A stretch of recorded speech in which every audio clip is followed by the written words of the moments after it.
నమస్తే welcome to YOYO TV. Jubilee Hills ఉప ఎన్నిక పోరులో మూడు పార్టీలు అయితే ప్రచారంలో ముందస్తుగా సాగుతూ ఉన్నాయి, జోరుగా సాగుతుంది ప్రచారం. సో మరి ఈ నేపథ్యంలోనే బీఆర్ఎస్ పార్టీకి సంబంధించిన ఎమ్మెల్యే అభ్యర్థి, అదేవిధంగా ఎమ్మెల్యే పాడి కౌశిక్ రెడ్డి గారు కూడా ఈరోజు ఇక్కడ ప్రచారంలో అయితే వచ్చారు. సో మరి మాట్లాడించే ప్రయత్నం కృష్ణానగర్లో. అన్న, ఎట్లా సాగుతుంది మరి ప్రచారము? అసలు అద్భుతంగా జరుగుతూ ఉంది. ఈ డివిజను కాంగ్రెస్ పార్టీ సొంత అభ్యర్థి అయిన డివిజను. ఆ డివిజన్లోనే మీరు చూస్తూ ఉన్నారు. ఇలా గోపీనాథ్ గారి సతీమణి సునీత గారు వారి అబ్బాయి వస్తే ఎట్లా ఘన స్వాగతం పలుకుతూ ఉన్నారు. ప్రజలందరూ కూడా మీరు రావాల్సిన అవసరమే లేదు. మేము ఎటు పరిస్థితిలో కారు గుర్తుకి ఓటేసి మేము సునీత గారిని ఖచ్చితంగా గెలిపించుకుంటామని చెప్తా ఉన్నారు. నేను జూబ్లీహిల్స్ ప్రజలకు కూడా ఒక్కటే చెప్తా ఉన్నాను, ఈ ఎన్నిక కారు బుల్డోజర్ మధ్యలో జరుగుతూ ఉన్నది. ఇలా కారుకి మీరు ఓటేస్తే క్షేమంగా మీ కార్లని పార్కింగ్ చేసుకొని ఇంట్లో మీరు అద్భుతంగా పండుకోగలుగుతారు. లేకుంటే తెల్లారే బుల్డోజర్ వస్తుంది, మీ ఇల్లు కూలగొడుతుంది. ఇలా హైడ్రాలో మీరు ఆలోచన చేయొచ్చు ఏ విధంగా ఈడ హరాస్మెంట్ ఉంటుందో కాంగ్రెస్ వాళ్ళది. రేపు అధికారంకి వస్తే మీరు ఆలోచన చేయండి. రేపు RN ట్యాక్స్ కట్టాల్సి వస్తుంది, బుల్డోజర్ ఇంటికి వస్తుంది. ఇక మీ ఇష్టము, మీరు మిమ్మల్ని కాపాడాలి. రేపు సునీత గారు రేపు మీకు కష్టం వస్తే నష్టం వచ్చినా మీ ఇంటి ముంగట నిలబడి మీకోసం పోరాడుతుంది. కాబట్టి దయచేసి సునీత గారికి ఓటేసి గెలిపించాల్సిందిగా నా చేతులు జోడించి మరీ జూబ్లీహిల్స్ ప్రజల్ని కోరుతా ఉన్నాను. మరొక్కసారి చెప్తా ఉన్నాను, ఈ ఎన్నిక కార్ మధ్యలో బుల్డోజర్ మధ్యలో.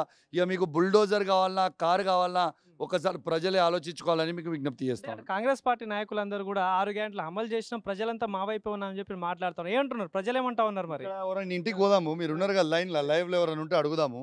మరి ఎవరికన్నా 2500 రూపాయలు ఒక్క మహిళకని ఇచ్చిండా? ఇవాళ 2000 రూపాయల పెన్షన్ కేసీఆర్ గారు వస్తుంది. ఒక్కరికన్నా 4000 రూపాయల పెన్షన్ ఇచ్చిండా? వికలాంగులకి కేసీఆర్ గారు 4000 రూపాయల పెన్షన్ ఇచ్చిండు. ఇలా 6000 రూపాయల పెన్షన్ ఒక్కరికన్నా ఇచ్చిండా? కేసీఆర్ గారు ఇస్తున్న షాదీ ముబారక్ కావచ్చు, కళ్యాణ లక్ష్మి కావచ్చు, 1,116 రూపాయలు కేసీఆర్ గారు వచ్చింది. ఒక్కరికన్నా తులం బంగారం ఇచ్చిండా? సిగ్గుండాలి వాళ్ళకి చెప్పడానికి.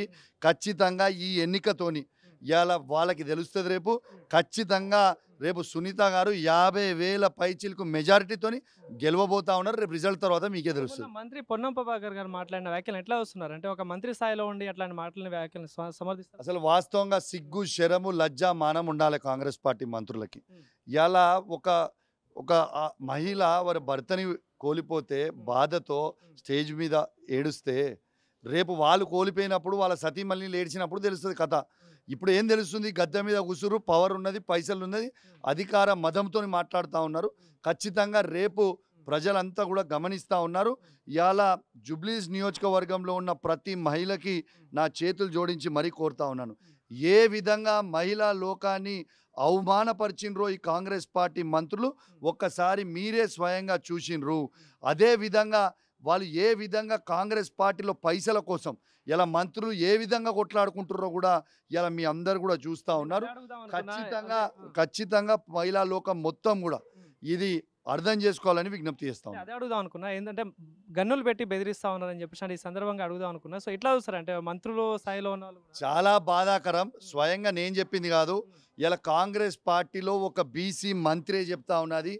గన్నులు పెట్టుకొని రేవంత్ రెడ్డి గారు గన్నులు పంపించి ఈ గన్ను కల్చర్ అనేది హైదరాబాద్లో లేకుండే గన్నులు పెట్టుకొని రోడ్ల మీద పడి పైసల కోసము కొట్లాడుకుంటా ఉన్నారు. ఇవాళ కేసీఆర్ గారు ప్రభుత్వం ఉన్నప్పుడు నాడు కావచ్చు, ఇవాళ జూబ్లీహిల్స్ నియోజకవర్గంలో గోపి గారు ఉన్నప్పుడు కావచ్చు, ఏ ఒక్క నాడన్నా ఆ పరిస్థితి ఉండేనా? మీ గుండె మీద చేసుకొని ఆలోచన చేయండి. ఈ గల్లీలలో కూడా 12 కోట్ల రూపాయలతోని గోపీనాథ్ గారు ఆనాడు కేసీఆర్ గారి నాయకత్వంలో 12 కోట్ల రూపాయలతోని డ్రైన్ అనేది శాంక్షన్ చేపిస్తే 1 కోటి రూపాయల పని అయింది. ఈ ప్రభుత్వం వచ్చి 2 సంవత్సరాలు అవుతా ఉంది.